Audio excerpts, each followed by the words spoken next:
निकल के चौकों में बैठा था, उसको आज भी दिहाड़ी नहीं मिली। लाखती लानत है ऐसे मुल्क देते।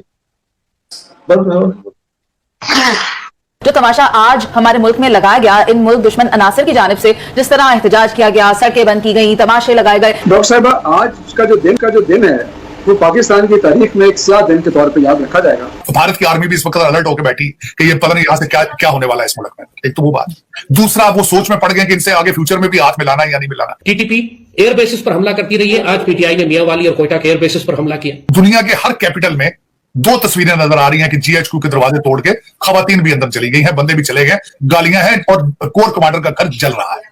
कोर कमांडर के घर पे जानबूझ के पाकिस्तानी आर्मी ने अटैक करवाया, जीएचक्यू पर अटैक करवाया, लोगों को यह बताने के लिए कि साहब now we have to take over. हम एक जमाने में समझते थे यार ये जो इंडिया का मेजर है ना गुरु आर्या, ये कहीं मिल जाए ना तो उसको तो हम फना कर दें, जो ये पाकिस्तान के खिलाफ कैंपेन करता है और इस तरह की गुफ्तगू बेहुदा। बहुत गुस्सा आता था, कई लोग उससे क्लिप भेज देते थे व्हाट्सएप पर इधर उधर। तो बाद में उन्होंने कहा जी ये तो दुकान समेट लो भाई, ये काम तो उन्होंने संभाल लिया।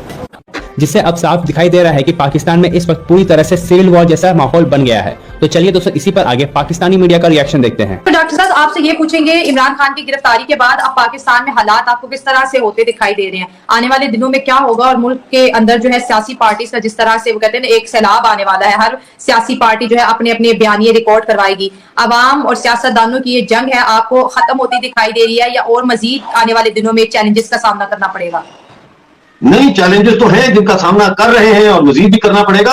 जो भी सियासी पार्टी जलसा करती है, मैं कहता हूं जाएं उस जलसे में, अवाम जाएं, लेकिन गंदे अंडे और टमाटर लेकर जाएं और जैसे ही वहां पे लीडर तकरीरें करें उनको मारें। चाहे पीपल पार्टी का जलसा हो, चाहे तहरीक इंसाफ का हो, चाहे जमात इस्लामी का हो, चाहे मुस्लिम लीग नून का हो, चाहे जेयूआई का हो, इनको मारो, इनको पीछा करो, इनको मारो। उन्होंने हमें क्या बनाया? हमें तमाशबीन समझते हैं ये पाकिस्तान के अवाम कोई तमाशबीन है कि ये वहां आके मुजरा कर रहे हैं, सियासी मुजरा कर रहे हैं और हमें कह रहे हैं तालियां बजाओ, हमारी जेबों पे डाके डाल रहे हैं। सबसे ज्यादा नुकसान आज इमरान खान की गिरफ्तारी से सबसे ज्यादा नुकसान पाकिस्तान में उस दिहाड़ीदार को हुआ है जो सुबह 6 बजे निकल के चौकों में बैठा था, अपना ग्रांति और अपनी वो चीजें लेके, वो क्लस्टर वाला जो होता है वो लेके वो बैठा था कि आज मुझे शायद दिहाड़ी मिल जाए।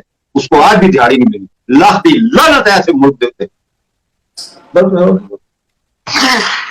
और उसके बच्चे आज फिर भूखे होंगे, उसका कोई पूछने वाला नहीं है। आज वो मां देख रही होगी कि पापा आएगा, तेरा अब्बा आएगा दूध लेके, आटा राशन लेके, लेकिन वो सोच रहा होगा मैं घर जाऊं या मैं खुदकुशी करूं। यहां पहुंचा दिए इन लोगों ने पाकिस्तान को, यहां पहुंचा दिया। फिर मुझसे पूछते पाकिस्तान क्यों छोड़?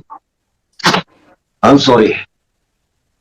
नहीं, आप सही कह रहे हैं और वाकई अगर किसी गरीब के घर जाके देखो तो पता चले गरीबी क्या होती है और गुर्बत किसे कहते हैं।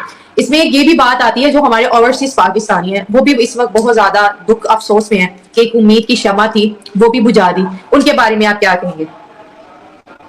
मुझे कभी भी किसी से सिवाय पाकिस्तान के अवाम के मुझे और किसी से कोई उम्मीद नहीं है।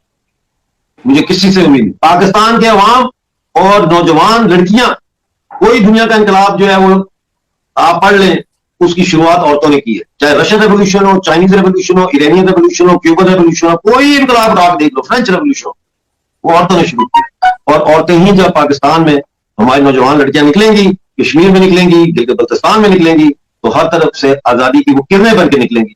तो उसके बाद जाके फिर आजादी का सूरज तुलू होगा। उससे पहले कुछ नहीं हो सकता, कुछ नहीं हो सकता। आज वेस्टर्न मीडिया की खबरों की मैं आपको रिपोर्ट बताता हूं आरजू। खबरें तो हर जगह पे आ रही हैं, ब्लूमबर्ग ने कवर किया, अल जजीरा ने, लेकिन साथ ये भी कहते हैं कि he never won election, he was chosen by the military establishment.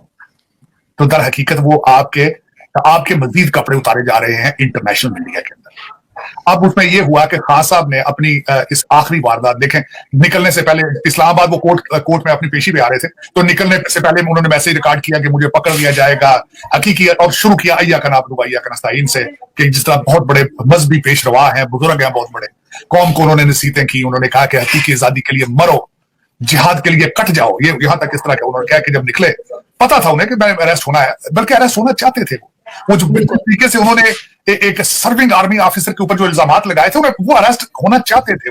उन्होंने अरशद शरीफ में भी कहा कि इसने कत्ल कराया है, सवाती के कपड़े इसने उतारे हैं, इन्होंने मेरे कपड़े उतारेंगे, इन्होंने सारा कुछ किया।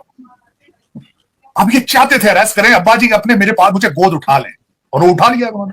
लेकिन जो मुझे दुख है आज इस बात का, इस सारे जो हम बातें कर रहे हैं इसमें जलील कौन हो रहा है? पाकिस्तान हो रहा है। अब वो मैं बताता हूं किस तरह। एक तो मैंने आपको बता दिया कि भारत की आर्मी भी इस वक्त अलर्ट होकर बैठी कि ये पता नहीं यहां से क्या क्या होने वाला है इस मुल्क में। एक तो वो बात। दूसरा, वो सोच में पड़ गए कि इनसे आगे फ्यूचर में भी हाथ मिलाना या नहीं मिलाना। वो पहले ही आपसे कई खदशात हैं, कई रिजर्वेशंस हैं, लेकिन वो फासले मजीद बढ़ जाएंगे। दूसरा, इस वक्त दुनिया के हर कैपिटल में 2 तस्वीरें नजर आ रही हैं कि GHQ के दरवाजे तोड़ के खवातीन भी अंदर चली गई हैं, बंदे भी चले गए, गालियां हैं और कोर कमांडर का घर जल रहा है। नुकसान क्या है? आप एटमी ताकत है। सर वहां से मोर उठा के ले गए, उनका खाना फ्रिज में से निकाल के ले गए, फ्रूट्स खा रहे हैं खड़े, गाड़ियां जलाई हैं इन्होंने, और ATM भी तोड़ा है, ATM भी कहीं तोड़ा है कराची वगैरह में। और वो आपने देखा है कभी कि दुनिया इस वक्त कितनी परेशान होगी कि ये उस मुल्क के हालात हैं जिनके पास जो एटॉमिक पावर है, अभी 58 बिलियन का लॉलीपॉप आपको आपके मसाइब चाइनीज देकर गए हैं। आज वो क्या सोच रहे होंगे ये किस किस्म की कौम से पाला पड़ गया। ये सोचें कि आज आपकी पहले ही रिप्यूट नहीं है, आपकी कोई रिप्यूट नहीं है। आपके पाकिस्तानी पासपोर्ट को सारे जहाज में से दुनिया निकल जाती है, आपको बिठा लेते हैं वो हर एयरपोर्ट पे। आज के बाद आप देखें आपके मजीद हालात क्या बने।